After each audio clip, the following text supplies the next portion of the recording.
All rise.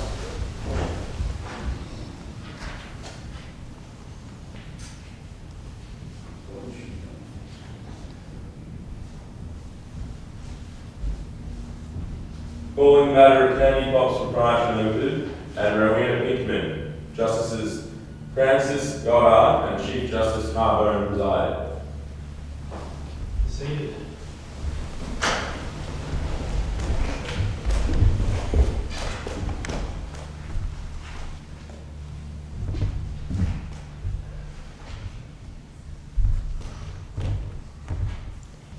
Your Honour, if it pleases the Court, my name is Mark Zania. I'm here on behalf of the applicant in this matter. My co-counsel is David Gilbert. We will be speaking for 13 minutes, leaving 2 minutes for a rebuttal. May I request an amendment to those submissions that you have before you to reflect that? Yes, and we'll allow my that. co-counsel will be speaking for 15 minutes.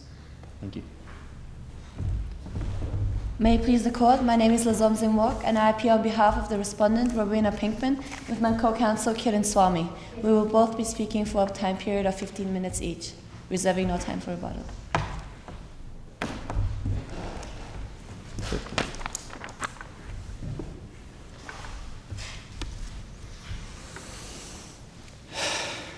If it pleases the Court. Your Honours, what you'll hear about today is the outliners of our submission will be argued that our client is not responsible for the psychiatric injury suffered by Ms. Pinkman. Through my first submission, you will hear that the applicant could not have been reasonably foreseen the risk of psychological injury as to the respondent. In my second submission, you will hear that the applicant did not cause psychological injuries as to the respondent. And thirdly, that the respondent did not sustain her injuries as a result of bullying, harassment, or victimisation at work. I'll be speaking for 13 minutes, leaving 2 for rebuttal, and then my co-counsel will follow with the respondent accepted her allocated duties and therefore her injuries were a result of her own negligence, and finally proving that any action taken by the applicant was in fact reasonable management action. With the Court's permission, I would like to move on to my first submission. Yes, Mr. Zania. Thank you, Your Honour. Your Honour, to my first submission, the applicant could not have reasonably foreseen the risk of psychological injury as to the respondent. The courses of action that are taken from this submission I assess to be the duty of care, the negligence, and the remoteness of damage in this matter. The elements in order to satisfy negligence is that the existence of a duty of care in this case was non-delegable, that second, there was a proven breach of that duty, and third, that the harm was caused from that breach. Moving to the scope of the duty of care, I draw your attention into Section 72 of the Wrongs Act 1958 Victoria, where the expression of professional duty of care is required between an employer to the employee. This is in fact non-delegable. However, the limitations of this requirement is outlined in Section 74, where it is related to a reasonable foreseeability, which is also outlined in Section 40 of the Workplace Injury Rehabilitation and Compensation Act 2013, limiting that reasonable foreseeability within the scope of reasonable management action. Your Honours, I address now the issue of reasonable foreseeability and how we measure reasonableness. In Wollongong Shire Council and Shirt, they outlined the scope for reasonable foreseeability. Firstly, to be foreseeable, a risk does not have to be probable or likely to occur, that it is the probability question and is later applied. An unlikely risk can still be foreseeable. However, in the second instance, to be foreseeable, the risk merely has not to be far-fetched or fanciful. Your Honours, I respectfully submit to you for your consideration that the reasonable foreseeability for Ms. Pinkman's communication of her mental injuries towards our client was in fact far-fetched and fanciful. Can I stop you there for a minute, Counsel? Yes, Your Honour. There was a letter of resignation by Marie Schrader Yes, Your Honour. to the Board of Directors. Yep. And in that letter she says, I can no longer work for a company that supports the appointment of a power-hungry bully. As the CEO, over the past 2 weeks I've become depressed at work as a result of Walt's demeaning and belittling attitude towards me and my work. Just bear in mind that they're already on notice that he's potentially a bully, and if he's bullying her, he might be bullying the plaintiff in this case. You raise a very good point, Your Honour. If it is proven that he is bullying in this fact, that is an argument that we'll be sustaining. That in fact there is no evidence to prove reasonably that our client was bullying Ms. Schrader or bullying Ms. Pinkman in this case. I'll be drawing your attention to facts of the case as well as case law to prove that our client was in no way meaning to bully, belittle or humiliate Ms. Pinkman in the course of her duties, but it in fact was taking on reasonable management action as required of him as a leader and a CEO. Isn't that irrelevant to the common law duties whereby the test centres on the reasonable actions of the complainant in this matter and whether or not her conduct is reasonable? Yes, and we can also prove that the conduct of the plaintiff in this case was in fact unreasonable. It was an actual fact that through her emails, which I submit to you, which I will go on to you now, her emails stating constantly to our client that the tasks given to her were unreasonable and excessive. This happened on a number of occasions. I draw your attention... Isn't that a reasonable complaint? Yes, but let me draw your attention to the 3rd of September, the very first meeting in which our client was having an interaction with Ms. Pinkman on a professional basis. She criticised that his delegation of tasks towards the regional managers was unfair, was unreasonable. Taking that into account, with every email our client has received from then to when she was terminated or relieved from her employment, that the basis for which she criticised and said that the excessive work was unreasonable relates to a professional decision, not a mental health one. And to qualify, to actually support that, our client did react to those. Yes, Your Honour. The professional decisions causes the mental health problems. Only unless Isn't that the case? Only unless it is taken in reasonable management action, Your Honour. And I draw your attention to Kohler and Cerebos, where the court found, in Kohler and Cerebos, Australia Limited, 2005, 214 Australian Law Review, report 355. With the court's permission, may I please dispense with the honorific Yes, and long set? Thank that's you very fine. much. They related to the facts of an excessive workload in relation to reasonable management action. They found that. And in that case, Yep. the employer was not aware and had no idea about what was happening, what was suffered by the employee. But we've got a different scenario here, haven't we? The employer is on notice. So how do you get around that? The employer was on notice, Your Honour, on notice to the fact that Ms. Schrader had sent a letter to the board saying that she could not work for a power-hungry and bullying employer like Mr. White. So what reasonable action did the board take in this I'd like case? to expand on that. When she complained to the board in that letter of, have you got the date? It's,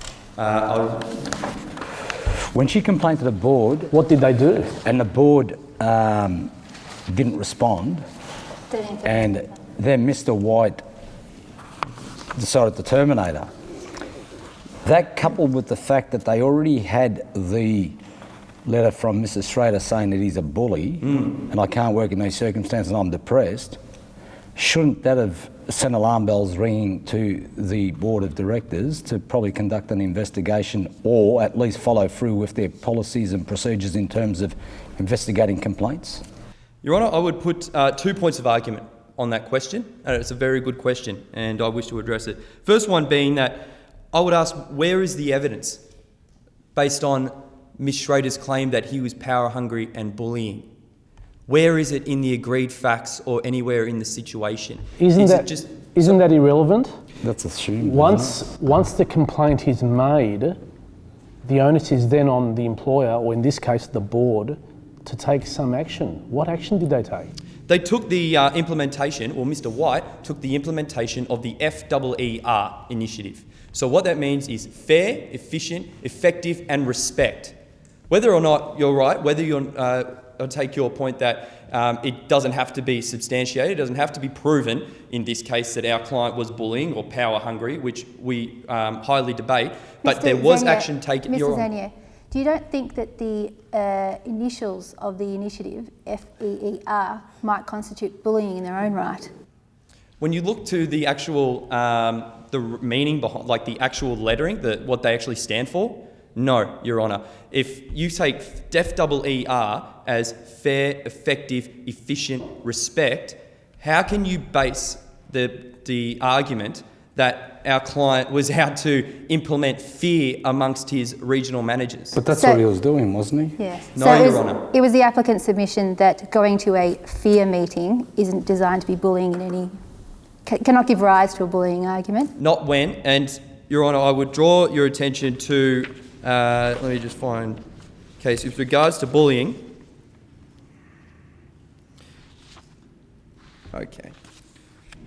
So with regards to definition of bullying, it states that I draw upon Fair Work Ombudsman, the Safe Work Australia, Beyond Blue, Fair Work Commission, as well as Bully Zero, that workplace bullying is repeated unreasonable behaviour directed towards an employee or the group of employees that creates a risk of health and safety. I further draw your attention towards Brown and Maurice Blackburn, where the court found that workplace bullying is repeated unreasonable behaviour directed towards the employee, and that unreasonable behaviour means that that behaviour is repeated.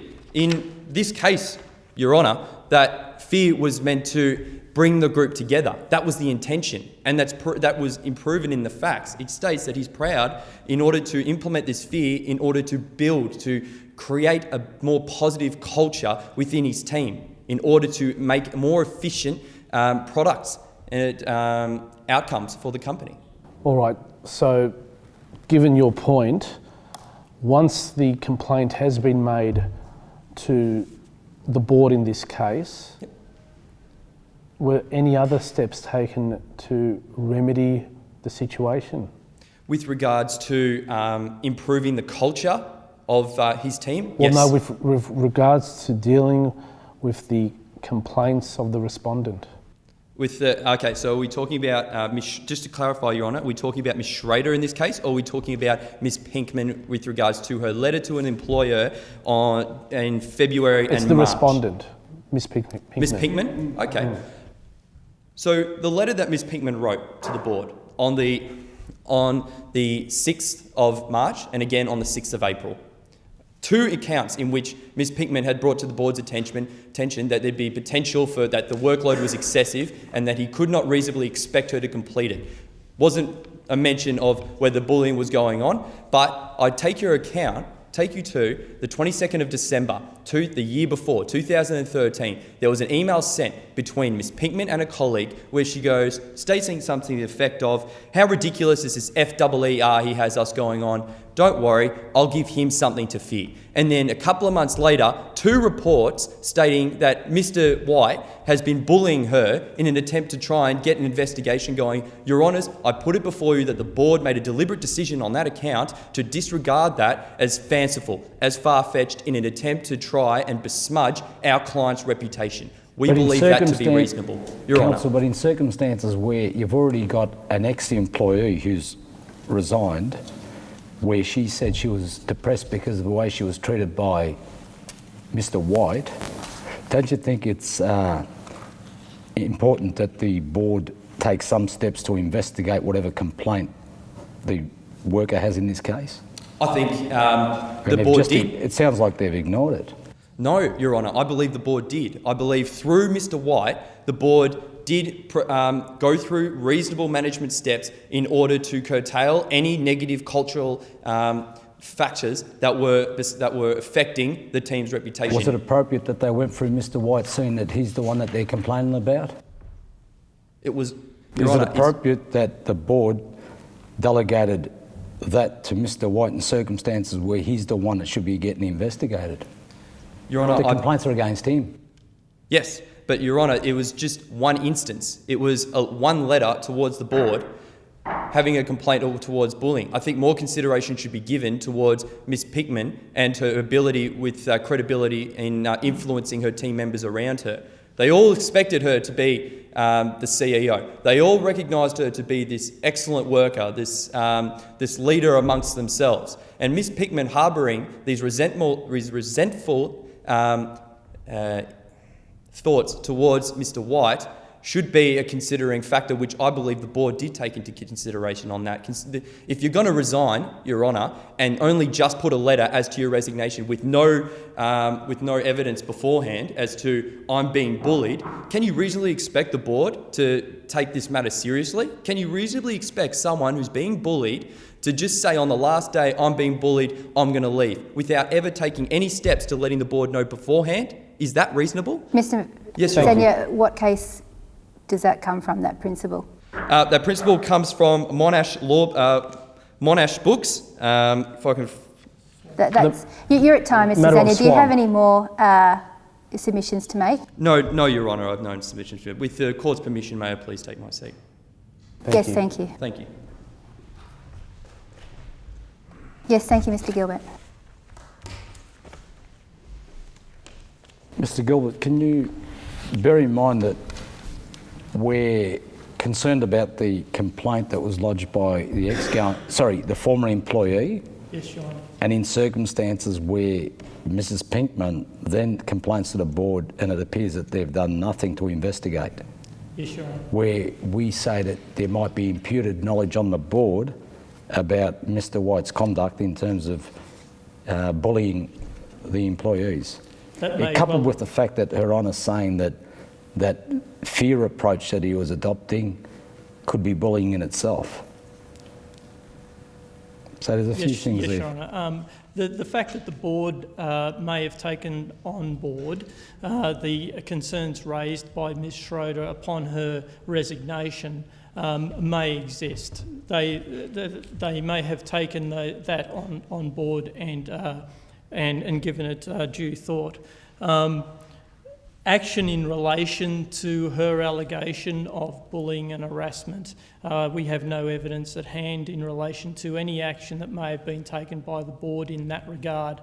I must point out also that there's no explicit documentation or expression by Ms. Pinkman stating that she had been bullied, harassed or victimised. That has not been explicitly evident in the material before us. Implicitly, it can be argued. Explicitly, it's not there, Your Honour.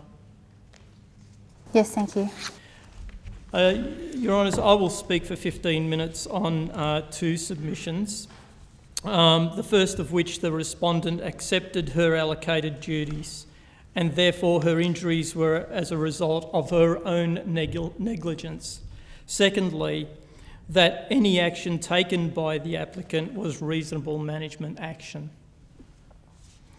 So first, in relation to accepting her allocated duties, although complaining about them, as often we all do in the workplace, I draw Your Honour's attention to Justice Callanan in Kohler and Cerebos Australia Limited 2005, 222, Commonwealth Law Reports 44. May I dispense with the long titles, Your Honour? Thank you. Where Justice Callanan stated, every responsible position makes its demands upon the person occupying it, adding that employees have a choice of refusing to do the work or relinquishing their position. This was also reflected in Barbara and Somerset County Council, where it was stated, pressure and stress are part of the system of work under which people carry out their daily duties, but they are all adults. They choose their profession. They can and sometimes do complain about it to their employers.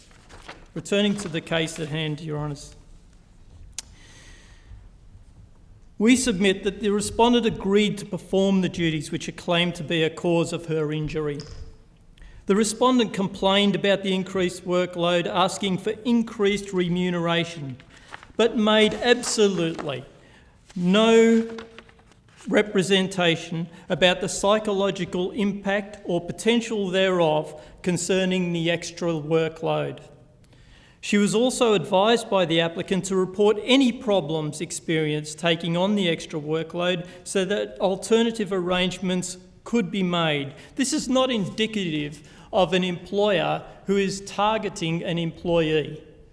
This is an employer who has asked her to do extra work while the company is under excessive load, is in dire straits, has given the task to an employer who is a star employer in the employee, a star employee in the eyes of the employer, and heavily reliant upon her 15 years of management experience.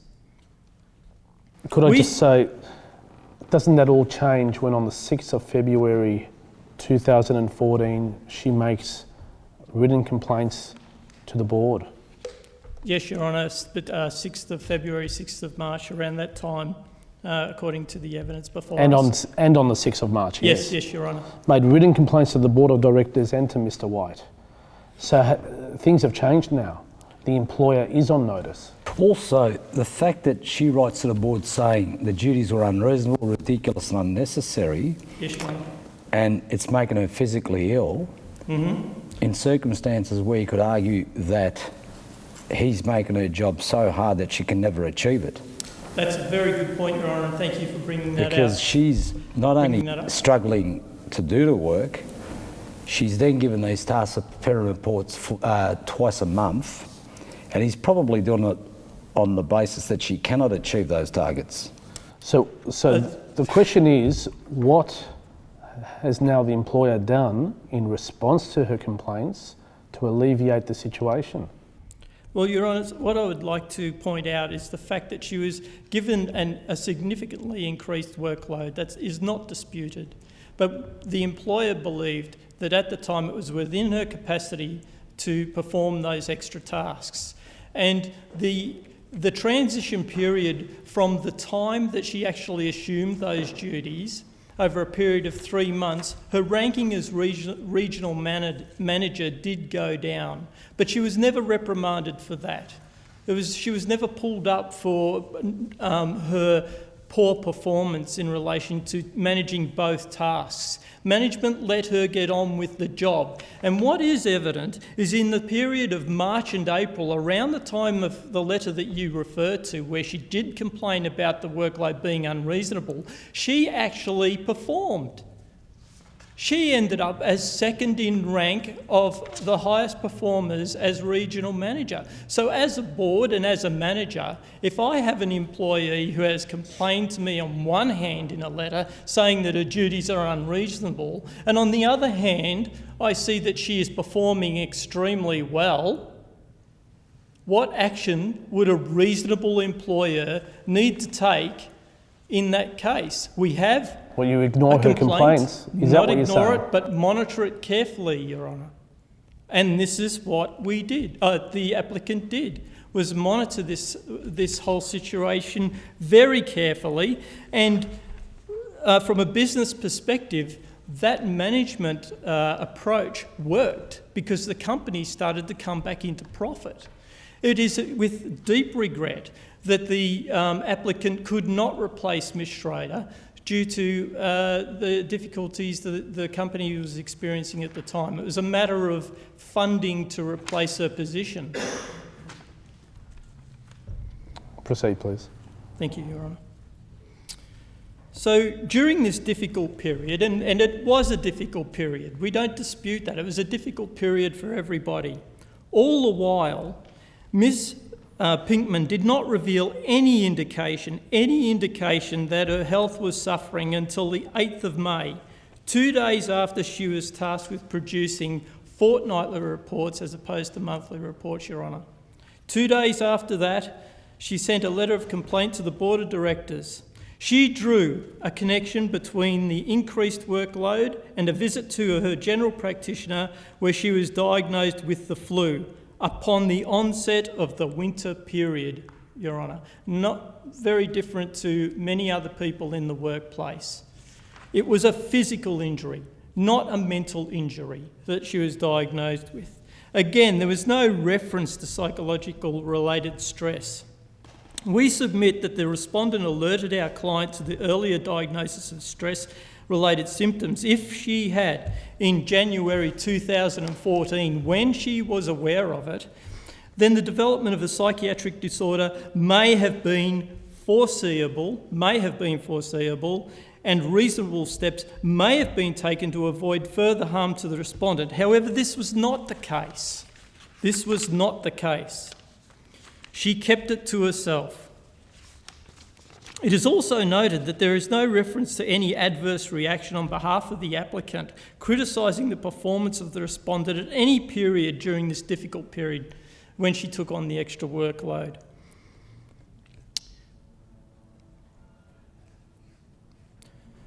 The respondent chose to take on the extra workload because Your Honour, the respondent was chosen to take on the extra workload not because of reasons of victimisation, harassment or bullying, because upper level management had faith in her experience and proven ability to cope with it at a time when the company was struggling to survive. And that was proven. The company came back into profit. She handled the workload quite effectively. Well, on the figures she may have. That's right, Your Honour. But the reality is she suffered mentally due to, in her words, the excessive workload. That is alleged, Your Honour. However, we submit that prospectively rather than retrospectively, that was not a foreseeable. That type of harm was not foreseeable. And we maintain that it was because Ms Pinkman did not alert management as required by the Occupational Health and Safety Act that an employer should alert her employee should alert the employer of any aspect that may be affecting her health. So she had contravened that by law. So without that information, which was available in January, how could an employer, the question is, how could an employer possibly put into place reasonable steps to avert this psychiatric illness, which unfortunately she now suffers? Well, the letter of 8th of May talks about unreasonable, ridiculous and unnecessary, which is giving rise to physical illness. You could extrapolate that could translate to psychological illness at some point in time if she's getting physically sick. Well, she's actually made physically ill as a result of extended efforts and exertion at work. So, yes, Your Honour. She's put you on notice there. That she was physically ill, yes, Your Honour. That is accepted. She was ill. She was ill, but there is no indication of any psychological illness. And, Your Honour, may I draw your attention to the judgments in Tame and State of New South Wales, where it is relevant, where foreseeability is not to be assessed by reference to a notional person of normal fortitude, but on the basis of the impression created by and the other overt or foreseeable sensitivities of the actual person affected. And that the fact that a psychiatrist placed in the same position as an employer might have foreseen a risk of psychiatric injury does not mean that a reasonable employer should be regarded as likely to form the same view. Now that's important, Your Honour, because what we're talking about here, ladies and gentlemen, is that if somebody has attributed symptoms of the flu to the workplace environment, it is not proposed that an employer has to take reasonable steps to avert a potential psychiatric injury of this magnitude for everyone who coughs or sneezes in the workplace, Your Honour.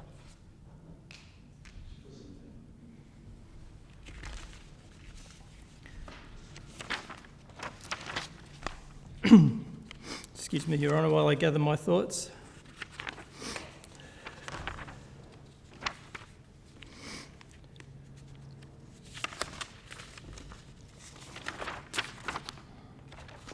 Any action, Your Honours, taken by the applicant was reasonable management action. Your Honour. Mr Gilbert, reasonable management action is a statutory test, not a common law test.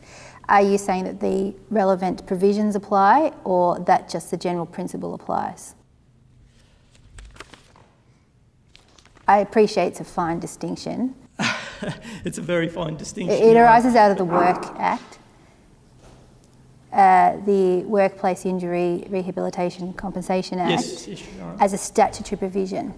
It is not necessarily relevant to common law. So I'm asking if the applicant's submission is that the relevant principles apply, but not the actual statutory provision. No, the actual principles, Your Honour. Thanks, Mr. Gilbert.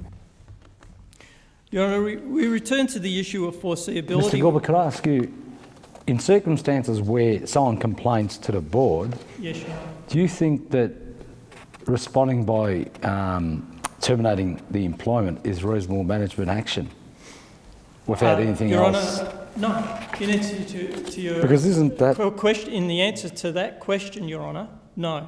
But the board did not terminate her employment simply because of that. But we don't know that because it doesn't say Well, on what basis he terminated it, Your does Honour, based on the history of Ms Pinkman's correspondence with the applicant and also her actions, storming out of meetings, the string of emails where her behaviour warrants some form of disciplinary response from management, I would say that the termination was a culmination of those events. And not particularly one event. And similarly, I would not argue either that the extra task of having to provide fortnightly reports rather than monthly reports, I wouldn't argue that that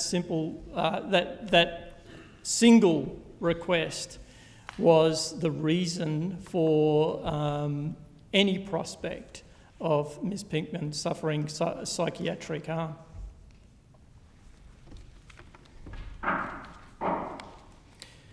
Your Honour, I don't have much time left. I'd like to summarise my case. Thank you. Thank you.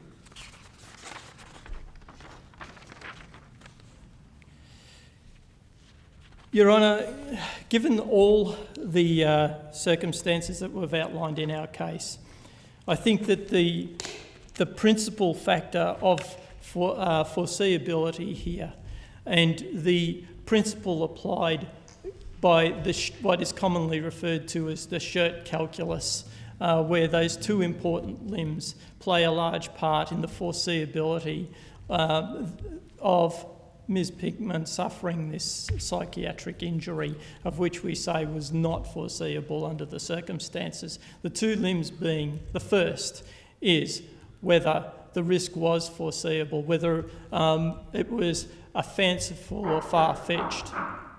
We'll let you finish your sentence, Mr. Gilbert. Sorry, Your Honour? We'll let you finish your sentence. You're out of time, but you can finish that Your thought. Honour. Well, basically, we submit that the learned judge, Justice Carlos, did not, in finding the, Justice Carlos did not, in finding that the,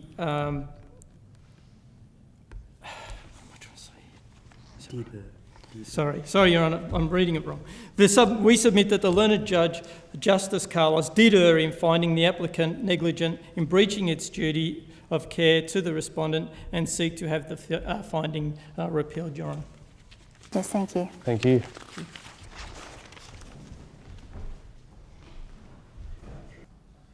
Yes, Ms Seymour.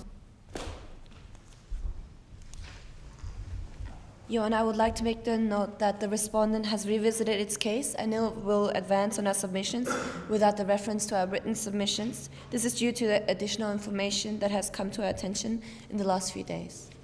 That's fine. We'll provisionally allow it. Thank you, Your Honour.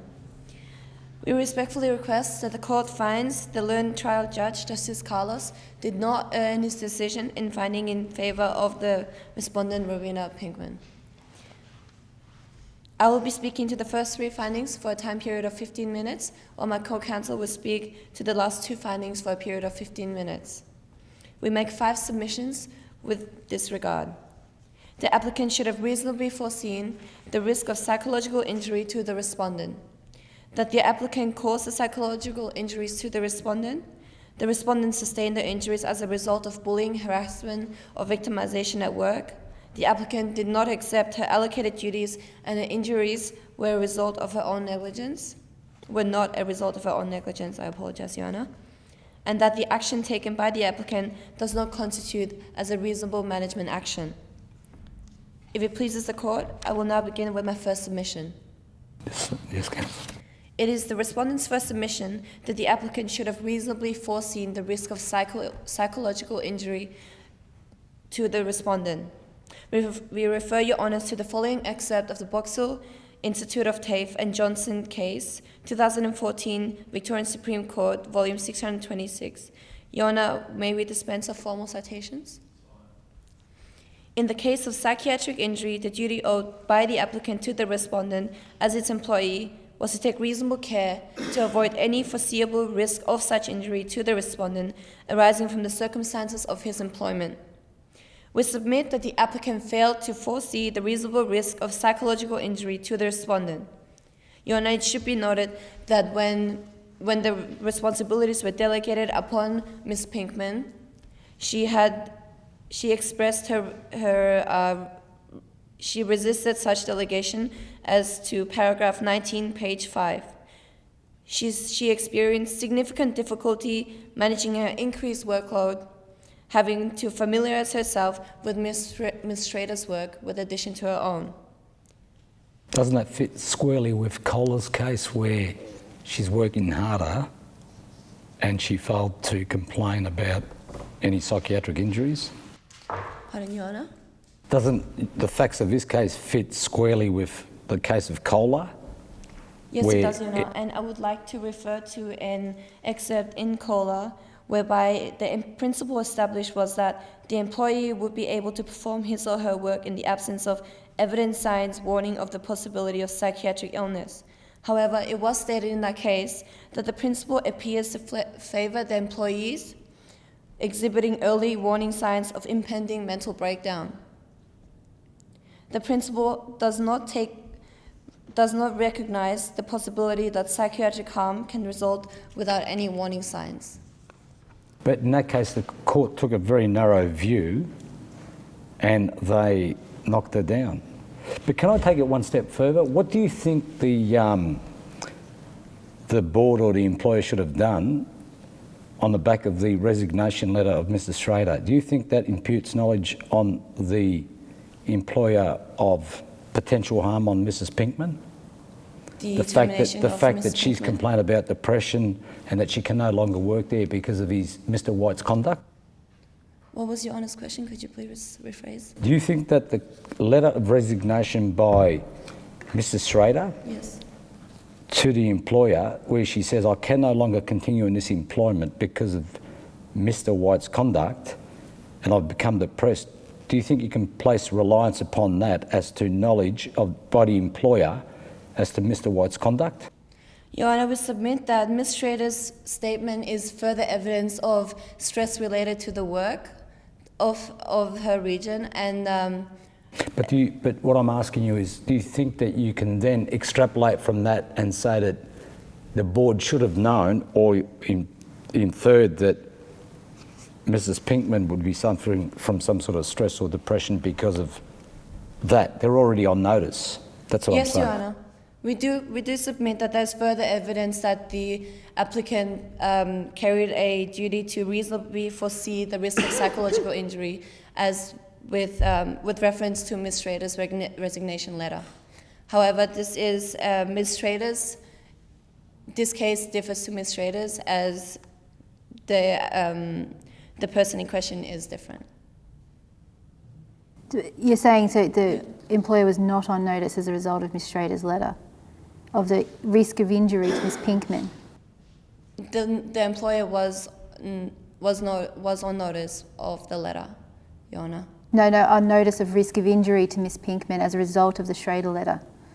Are they on notice that they're harming anyone else in their employment on the basis of the allegations Ms. Schrader makes against Ms. White? That is the submission of the respondent, that they should have reasonably foreseen and should have been notice of the risk of psychological injury to Ms. Pinkman with reference to Ms. Schrader's resignation letter.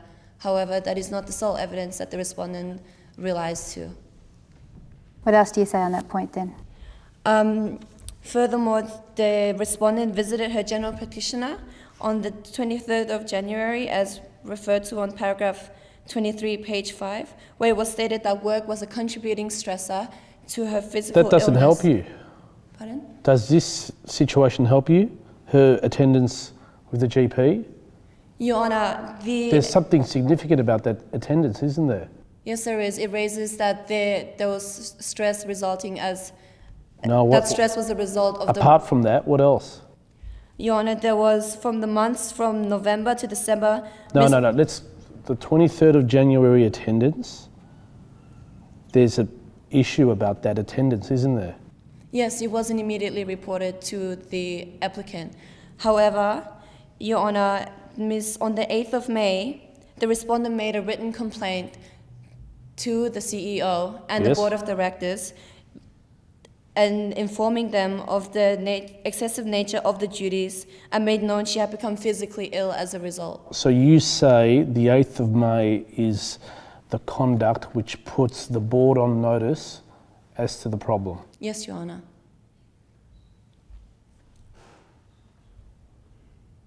Furthermore, for the months of November and December, Ms. Pinkman's ranking as a regional manager significantly decreased. Although she did not, and this refers to the point I made earlier, although she did not explicitly notify the applicant of her doctor's visit, it was noted by her colleagues that she had become worn out and exhausted at work. Stress was ongoing for 7 months, and from the date of the 23rd of January until her termination. And it was reasonable to foresee that such a period of time in which the applicant was notified of her stress and physical illness. Well, what attempts in that regard were made by the respondent to notify of her stress?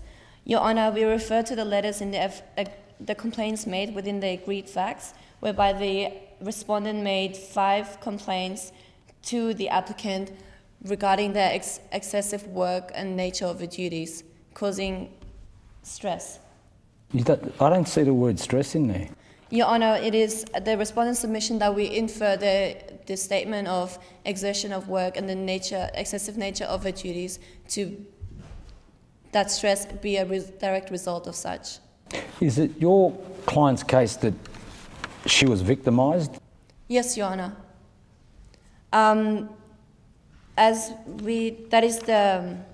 That is listed within our 3rd submission, whereby we outline a pattern of systematic bullying by the applicant toward the respondent, which further caused the psychological injury at dispute. You're saying that Mr. White's behaviour was passive-aggressive? Yes, Your Honour. But what about your client's behaviour towards him? Antagonistic, stirring up trouble, affecting the culture of the organisation? Yes, Your Honour. I understand the point Your Honour makes. However, it is the respondent's submission that Ms. Pinkman's retaliation was with regards to the excessive nature of her duties and the hostile attitude Mr. White displayed toward Ms. Pinkman. It is simply an employee frustrated with the situation and the circumstances of her employment. Could we turn to the point of the psychiatric injury that your client has sustained? Yes, Your Honour. How on earth would the applicant have known about this? Your Honour, the respondents submit that there was a series of events leading up to the termination and the diagnosis of major depression that should have indicated, and the applicant should have reasonably foreseen, psychiatric injury would be as a result. Can you particularise those? Yes, Your Honour.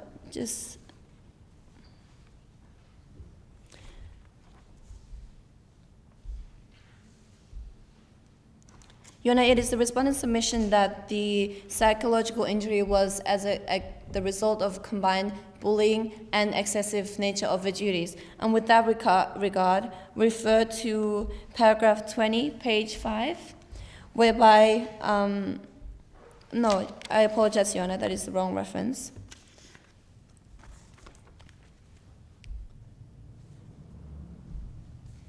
Can you give us an instance whereby the employer was on notice and should have acted upon in regards to the psychiatric injury? Yes, Your Honor. There was a private meeting held between Ms. Pinkman and Mr. White as a result of a complaint that she had made, in which, apologies, Your Honor, I will find the reference for you shortly.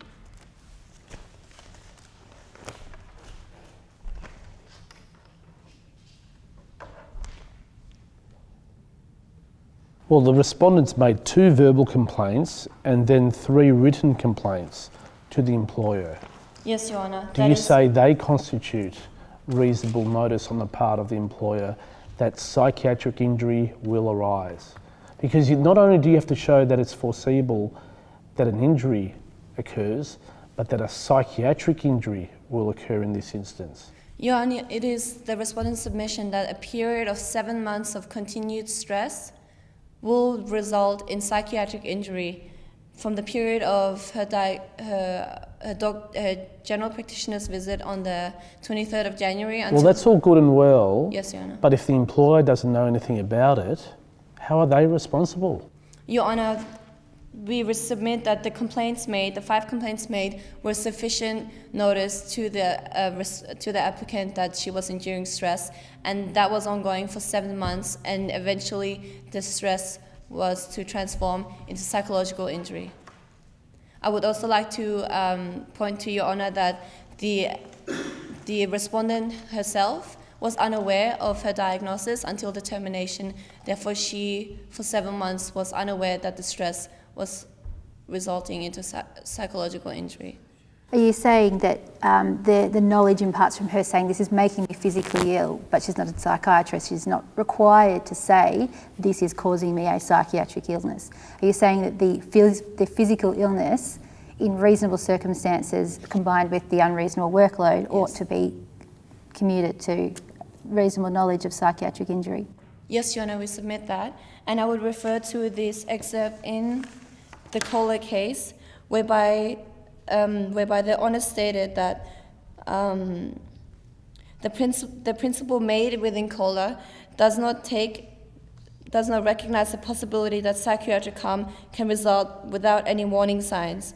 In the case, the plaintiff Kohler was not aware of the impending psychiatric illness, so all she could do in the circumstance was to raise complaints about the workload. And we submit that that is what Ms. Pinkman also did. Yes, but Kohler's against you on this point. Yes, Your Honor. Kohler lost. Your client should have written to the board saying, take into account what I'm saying, because Ms. Schrader left because she was being bullied and harassed and she was depressed. He's targeted me by giving me unreasonable, ridiculous and unnecessary tasks which I can't possibly achieve. And then on top of that, when I start to achieve, he says to me, produce 2 sets of reports for my duties and also the extra duties she took on from Mrs. Schrader. She had been a bit more clearer in that regard, then there was notice on the employer. So your real problem here is the issue of notice. Is there notice?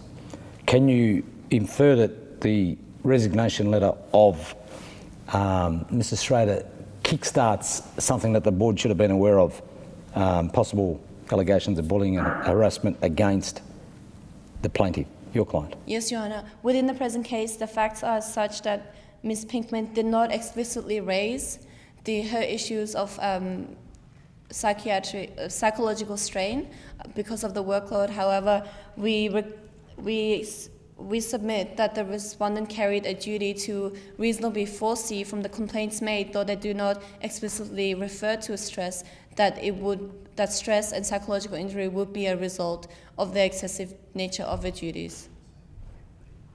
Yes, thank you. Furthermore, I would like to... I apologize, Your Honor. On the facts, the applicant states the reason for delegating all the work onto the respondent was due to her exemplary work, extensive experience, seniority, and counter-display and countless display of initiative. However, upon commencing employment with Candy Pops Proprietary Limited, it took her until October 2012 to achieve first ranking. Your Honor, it is the respondent's submission that the level of performance that was displayed by Ms. Pinkman in her employment whilst managing one portfolio took a period of 2 years to reach to a first ranking level. This applicant it was not reasonable foreseeable for the applicant to have addressed and delegated the duties onto her and to have expected the same level of work from the respondent. I apologize. Yes, thank you. Furthermore, the respondent sustained the injuries as a result of bullying, and that I have already addressed this point previous to your questions, Your Honor. However, I would like to raise a further point I'm aware of the time. Could I please request the Honor for a 2-minute extension? Yes. Yes. There is a further incident that would indicate a subtle inference to bullying by Mr. White to the respondent. I refer Your Honors to paragraph 19, page 4, whereby upon noticing that there was support amongst the regional managers for Ms. Pinkman, Mr. White sought to squash, I quote, sought to squash any further support, unquote. And then within the same paragraph, allocates Ms. Schrader's work to Ms. Pinkman. The respondents infer from such an action that it is a act of victimization of the Ms. Pinkman. Your Honor, if that pleases the court, that concludes my submission, and I will now pass on to my learned colleague, Kiran Swamy. Thank you, Counsel. Thank you. Thank you. Yes, Mr. Swamy.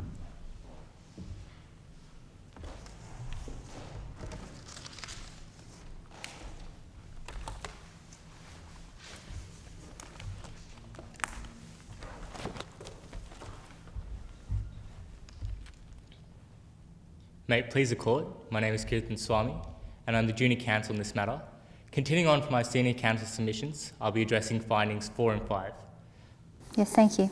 First, we submit that the respondent did not accept her allocated duties, and therefore her injuries were not a result of her own negligence.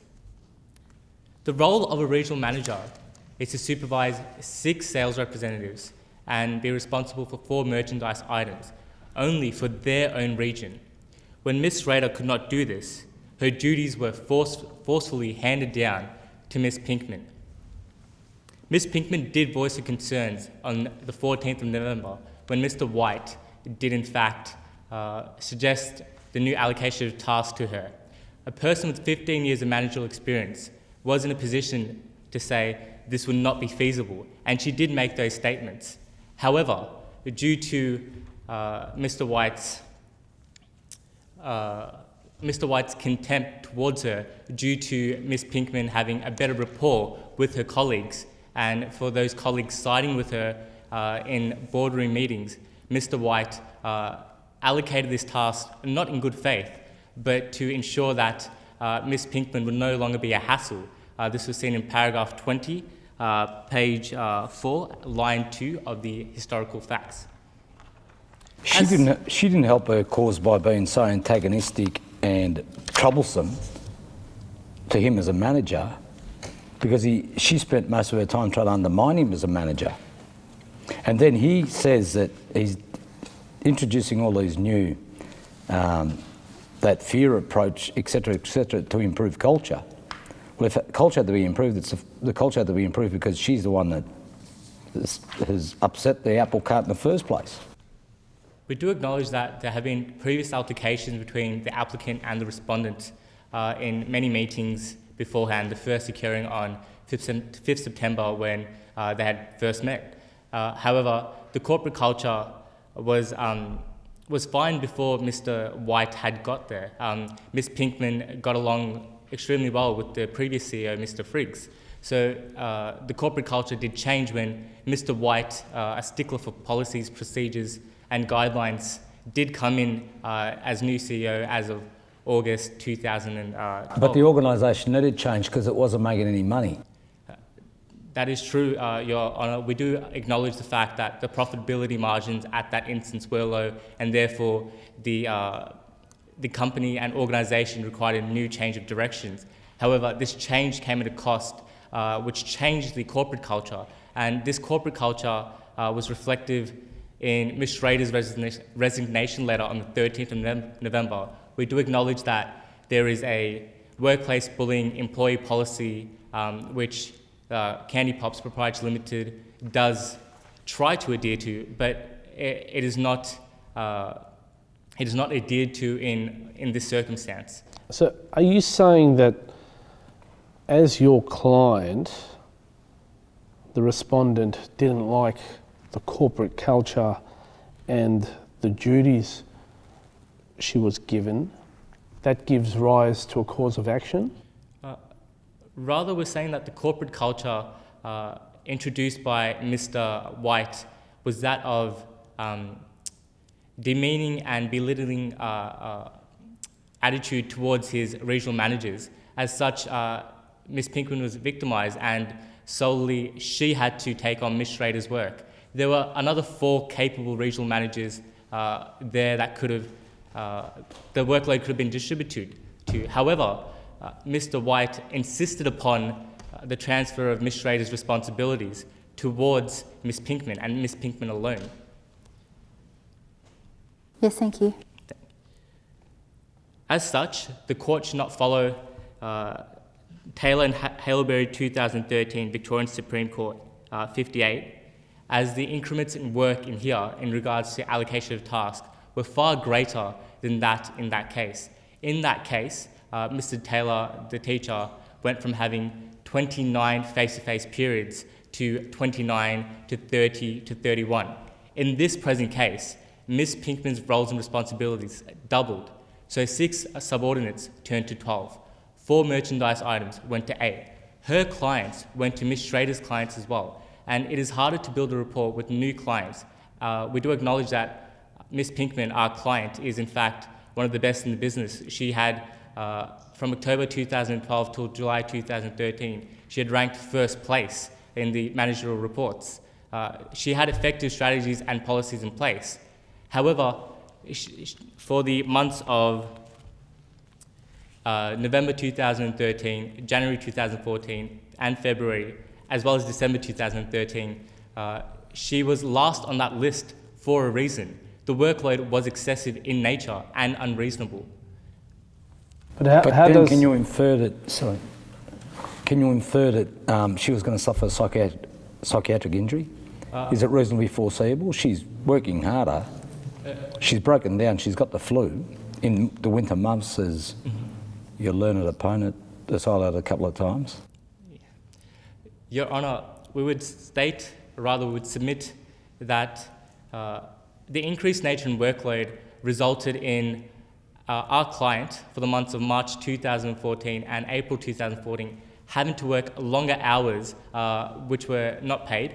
She had to delegate more tasks to her subordinates, which she then also had to, review as she is the manager. She still had to extend her own efforts, and this led to the psychiatric illness. These are incidents of victimization and bullying in terms of her solely having to do all these roles and responsibilities. Another prime example is the increase in fortnightly reports. It may be seen that it was due to the factor that Candy Pops Proprietary Limited wanted to be in a better managerial position so that they knew exactly how to respond to situations. However, 2 reports per month for one manager is only 2. However, in our client's case, it is 4. She has to look at all 12, she would have to look at 6 subordinates for either sides, 4 merchandise products for either size, and both sets of clients. As such, this was an unreasonable workload, excessive in nature, and this would attribute to the factor of a psychiatric illness. Is the... Sorry. There you go. Go, you're going to ask the same question. Go. Is it the respondent's position that an increased workload or an excessive workload is capable of being construed as negligence without COLA? Are you arguing res ipso loquitur, that is, the existence of a heavy workload can be construed as negligent, and the issues you face in COLA are not applicable here? The issues we face in COLA are not applicable due to the fact that in COLA, it was a part-time employee that only had 3 days worth of work and she was working for 4 to 5 days. In this case, Ms. Pinkman had to double her roles and responsibilities. Sorry, Mr. Swami. Sorry, keep going. Ms. Pinkman had to double her roles and responsibilities. It was not just unreasonable, it is in fact unreasonable to assume that any regional manager can cope with all these tasks. We do understand that the company was not in a position at that time financially to hire a suitable replacement. However, an appropriate management decision could have been to allocate these tasks. It may not have been equally to all other regional managers, because we do submit that our regional manager was the best due to her capabilities. But are you arguing that they are on notice of the risk of harm merely by the overwork? Are you saying that this gets you around COLA? Yes, we are. We'd state that the employer in this case had a duty, a non-delegable duty as established due to the relationship, to minimise and mitigate the risks both in the health and safety aspects of this. And this is also seen in the workplace employee bullying policy located on page 8 of the agreed facts. Yes, thank you. Counsel, is it your case that Mr. White felt threatened by your client and he was doing everything within his power to make sure that she fails so he could get rid of her? Exactly, Your Honour. That is exactly our submission. We would submit that Mr. White was threatened and he was constantly under pressure. It is no secret that the company was not doing well. The board had commissioned him with the target to increase their profitability margins by 15% for the year ending 30th June 2014. And he, by any means possible, did try to achieve this. He did in this instance, but as a result, he was negligent in looking after his employees. As such, Ms. Pinkman and allocated an excessive workload just so that he could meet his targets, and he bullied her in that instance where Mr. White, the CEO, did in fact give too much responsibility and unreasonable workload that was excessive in nature to our client, Ms. Pinkman. Well, it was clouded by the fact that she was very antagonistic towards Mr. White. We do acknowledge that there were several altercations beforehand. They may not have seen eye to eye. The first instance of this is 5th September, when our client made a reference to the distribution system and stated that it needs to be reviewed. And as such, had Candy Pops Proprietary Limited listened to that, they may not have suffered from further decrease in profitability. Ms. Pinkman is an excellent manager with excellent experience. As such, her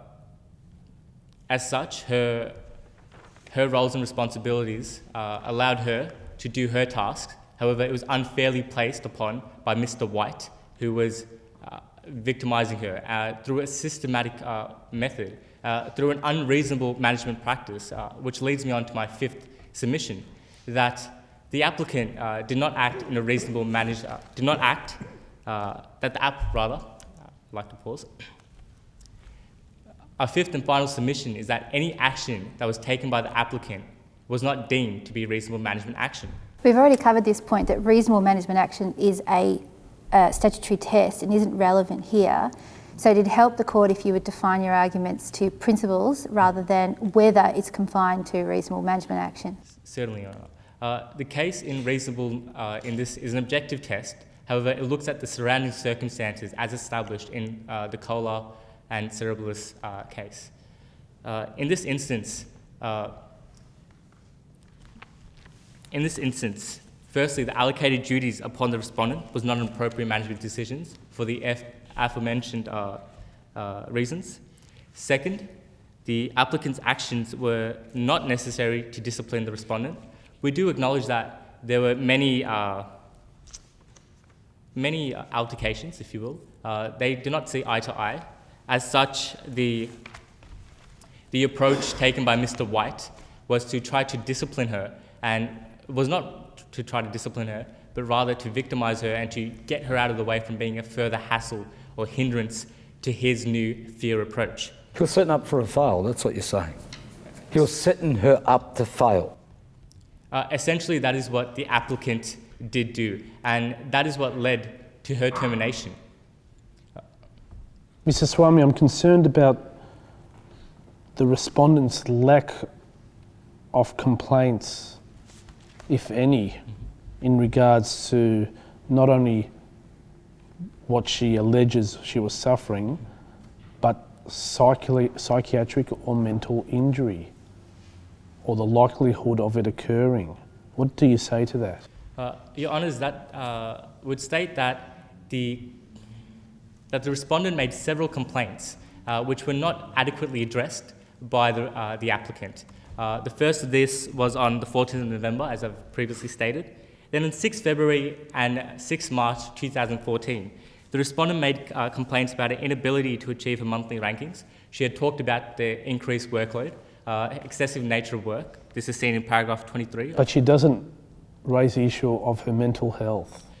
We do acknowledge that, Your Honour, but in the case at hand, it was no secret, or rather it was seen by her colleagues that Miss Pinkman was overworked, she was exhausted, and there were visible signs. And in the judgment of Collier, there's an objection to the principle where the onus shifts from the employer to the employee. Had there been a visible sign, and this instance that would constitute as a visible sign. Your Honours, I do note that my time is running out, therefore I'd like to request for an extension of 2 minutes so I may provide an accurate summation of my arguments. Extension's given. Your Honour, Can I ask you another question? How much weight should we place on the resignation letter of Mrs. Schrader to assist your client's case, in the sense that the board should have had knowledge that Mr. White's techniques or management style could lead to psychiatric injuries? Because she specifically says that she was depressed. Your Honour, we do heavily rely upon Ms. Schrader's case. Ms. Schrader's case does bring about questions about the company's corporate culture, their employee workplace bullying policy, and the lack of adherence to it. It does also bring about questions to why the board did not further investigate Mr. White's actions regarding Ms. Schrader and other regional managers. If one regional manager is feeling that way, overworked, constantly being belittled, it would obviously span across other regional managers. And as Ms. Schrader was not constantly at conflict with Mr. White, the case would then turn to Ms. Pinkman, who is her direct opponent, or as Mr. White would see her, a threat to his role.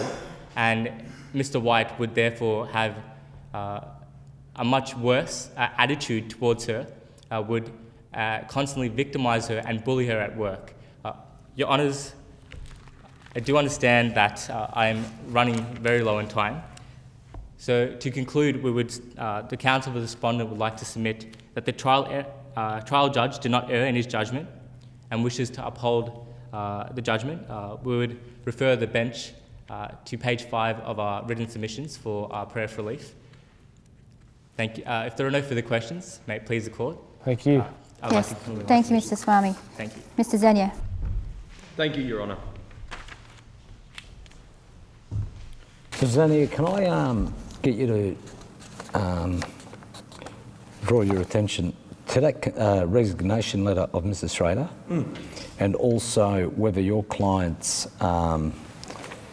response to the complaint by Mrs. Pinkman was adequate?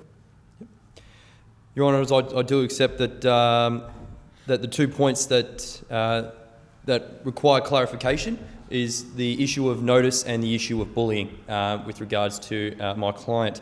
So the letter delivered by Ms. Schrader when she resigned to resign from her position, our client actually implemented the FEER policy just before she resigned. So the policies that were placed in here, taking account of the respect that, and if my client is a stickler for policy, in which the case is state, that puts Mr. White in a position of acting any allegations that he is bullying people, puts him in a position where he is acting respectfully towards his employees by this FEER initiative that he brought up. So to say that Ms. Schrader has put the company on notice, I would argue, Your Honour, the company had already taken the initiative and put in place a procedure in order to improve the culture of the working place. Unfortunately, and if you look at the face of the only issue that we have here, we regret that it wasn't implemented long before Ms. Schrader had this mental breakdown.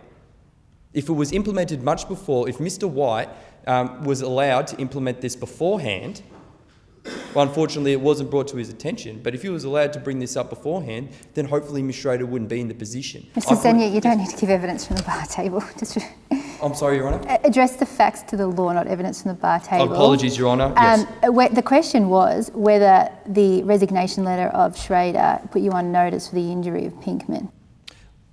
I argue that the policies put before Ms. Schrader of the FEER was reasonable management action as to the reasons why she left her position in the first place. In light of that resignation letter highlighting the fact that she's got depression problems, Yes, Your Honour. do you think the board should have done something differently when Mrs. Pinkman complained, instead of delegating that back to Mr. White, who then in turn terminated her? No, Your Honour. We submit that the board had taken into account when Ms. Pinkman had made allegations of excessiveness towards her position. They did take management action in relation to Mr. White engaging with his regional managers on best practice methods. He individually tailored the seminars to his regional managers on excellence and merit in how to delegate their duties. So in terms of Ms. Pinkman putting the company on notice on regards to the excessiveness and unreasonableness, our client responded by providing techniques and providing strategies on how to best cope with those stresses, Your Honour. If there's no other questions, I've run out of time. Thank you, please Mr. the court that I Zania. take my seat. Thank you. Mr. Thank you, Zania. Your Honour. We'll have a short recess. Rise. The matter of Andy Box Proprietary Limited and Rowena Pinkman is now adjourned for the judge's deliberations. All rise.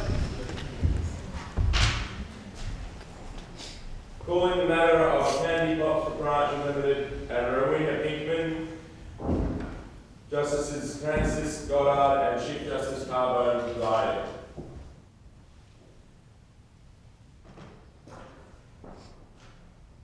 Well, we can see. Seated.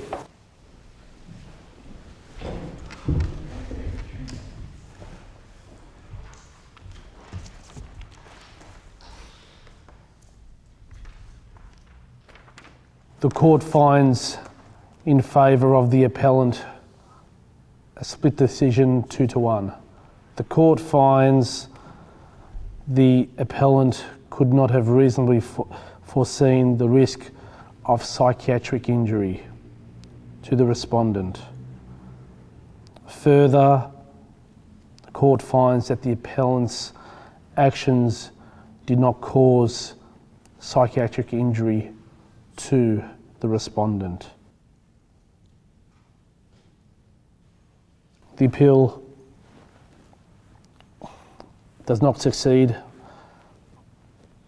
The appeal succeeds.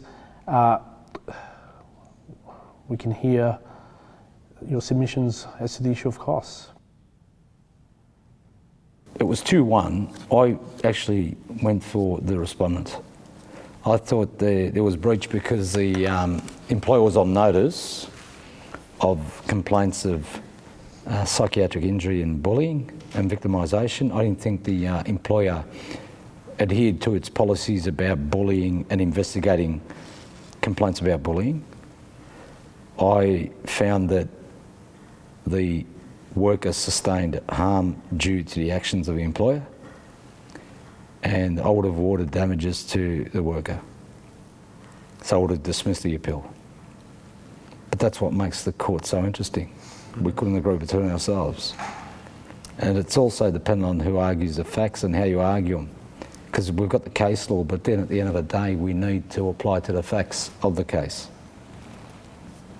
And if there was a slight variation in those facts, I think the plaintiff would have won outright. I think the main issue regarding myself and the judges was the issue of foreseeability and the lack thereof of complaints made by the worker. In any event. Jazz? On the question of best speaker, there was a three-way split between, obviously, three of you. You're all in contention for best speaker, and I don't want anyone to think that not winning best speaker means that they weren't good on the day. There's a number of issues that go into making a good speaker, and in sort of abstract, a good lawyer. There's tone, there's expression, there's respect, there's law, there's so many different things that go into it, and there was a significant debate, and in fact more debate than the outcome of the trial. So today we're going to award Best Speaker to Mr. Swami.